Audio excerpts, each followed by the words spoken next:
Here's a tweet that made the rounds recently. I do not understand the popular leftist turn against space colonization.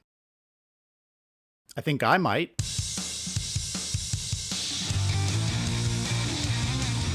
If you say it's because it's colonialism, that's just a bad argument. Do not try that one. Okay, I won't try it, but let's talk about why the left may have turned against space colonization or space travel in general. If we define the left as socialist, and I do, and look at this on a global scale, I think socialists are very interested in space travel. Now, at least within this video, yes, I consider the USSR and China to be socialist states. I'm not going to sit here and parse what's a socialist state, what's a dictatorship of the proletariat, what's a degenerated workers' state, or whatever. Political theory is extremely important, but applying it in real life never goes exactly how you'd expect. That goes for capitalism, socialism, and anything else you can imagine. So for my purposes, places that are guided, at least in part, by socialist ideology, especially if they had a revolution that overthrew a capitalist, feudalist, or colonialist regime, is a socialist state. I'm also just going to say socialist, so even if you normally call these places communist, just know I mean the same thing. The 20th century space race, of course, started with the USSR launching Sputnik, and the US launching Explorer 1 not long after. While the US claims to have won the space race by landing on the moon first, both countries contributed a ton of innovation to make progressively more advanced space travel possible. Today, China is expanding its own space travel capacity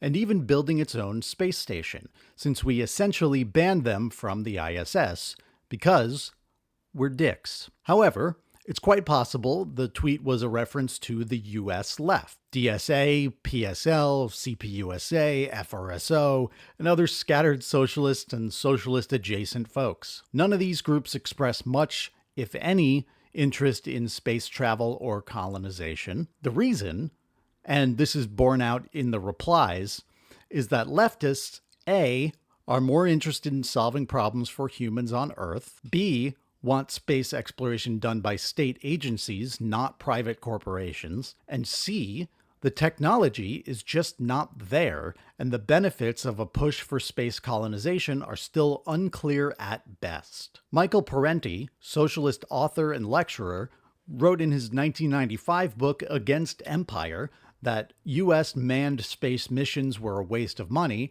when there was so much suffering among the American people that goes unaddressed. A protest sign in a 1960s newspaper photo in the replies of this tweet reads, "Billions for space, pennies for the hungry." In 1970, Gil Scott-Heron released Whitey on the Moon, a spoken word poem about the US launching space missions while neglecting its people. I can't pay no doctor bills, but Whitey's on the moon. 10 years from now, I'll be paying still while Whitey's on the moon. I don't even agree with the total rejection of space travel.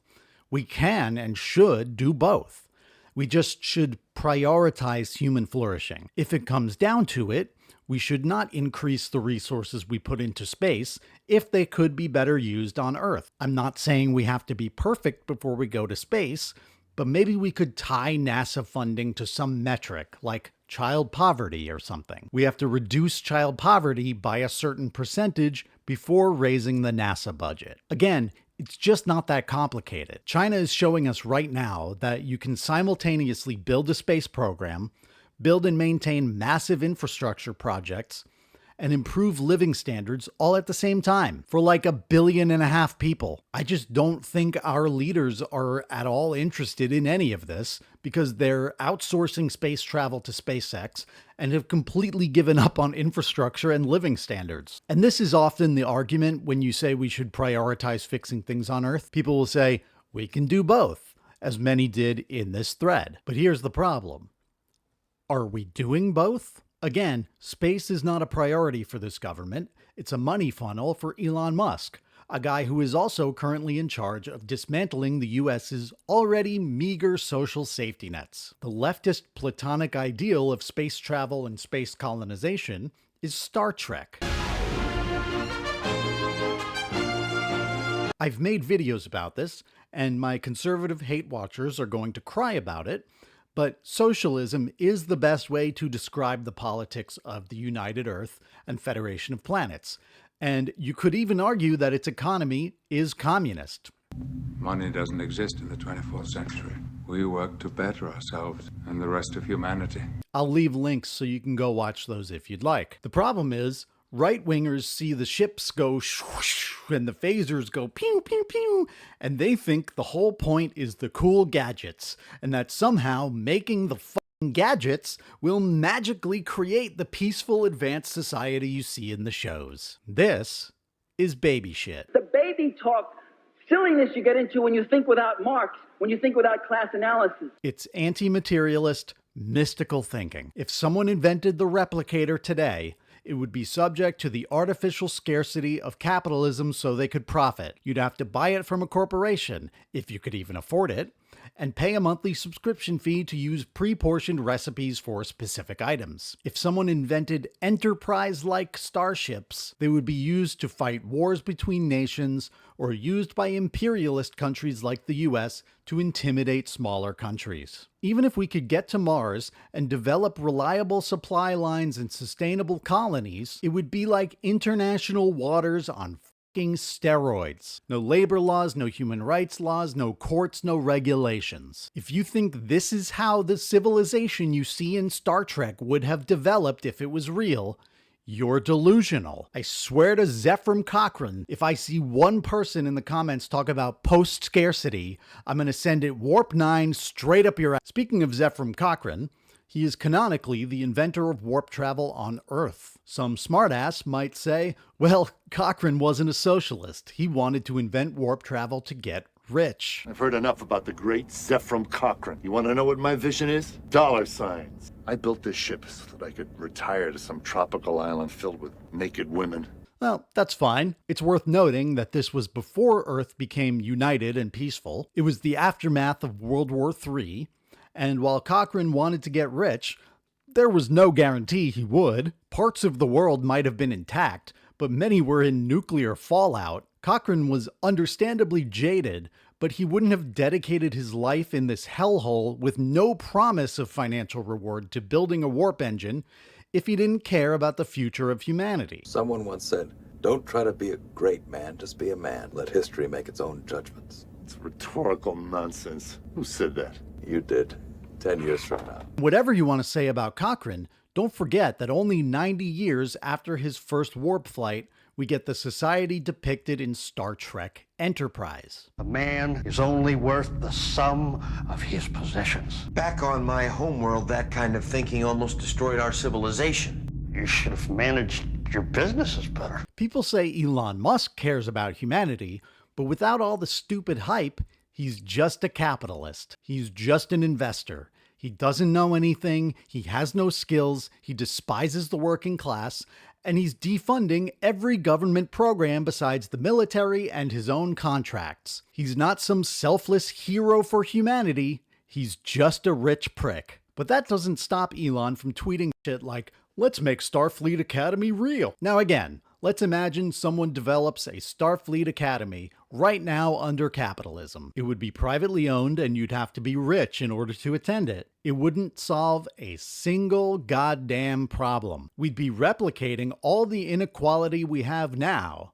but this time in space. The best response to Elon has to be this one from Robert Picardo, who played the Doctor on Star Trek Voyager. Quote, "First step. Support a leader that embodies Starfleet values like diversity, inclusion, and ethical behavior." This was clearly a little dig at Elon and Trump with the DEI reference. Maybe you think Picardo is off base, like this guy does. Wrong. Everyone in Starfleet earned their position, regardless of race. It is a colorblind meritocracy.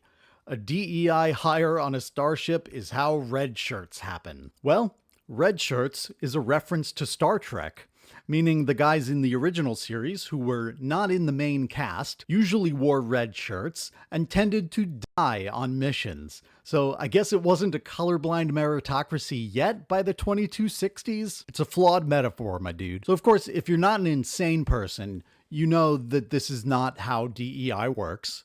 It's just how Trump and Elon told people it works. Cry about it in the comments. Of course, everyone in Starfleet earned their position, just like every pilot, teacher, soldier, and whoever else earned their position.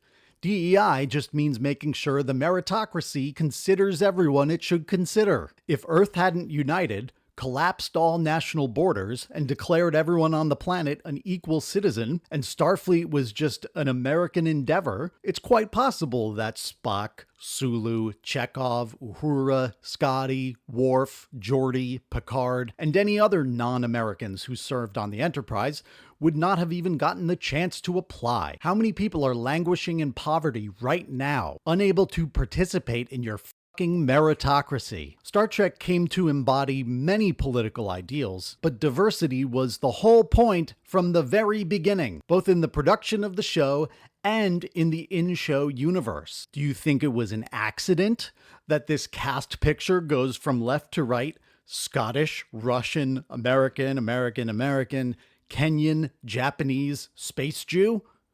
You think they didn't put any thought into that? You think it's by random chance that Gene Roddenberry, who was a Maoist, by the way, cast a black woman as a bridge officer barely out of Jim Crow, a Russian man during the Cold War, a Japanese man 20 years after World War II ended? You don't think he was trying to send a message? Then there's the in-show universe. The people of the Federation are not colorblind. That doesn't exist, and it never will. Humans have pattern-seeking brains, and we will always understand that there are differences between us. Infinite diversity in infinite combinations, symbolizing the elements that create truth and beauty. That's what Spock said in Season 1, Episode 7 of Star Trek The Animated Series, The Infinite Vulcan. It was actually Spock 2, it was a cloning situation, but not important. But maybe you illiterate swine could watch the goddamn show before you make these idiotic proclamations. According to Gene Roddenberry in the 1960s Star Trek newsletter Inside Star Trek, infinite diversity in infinite combinations represents a Vulcan belief that beauty, growth,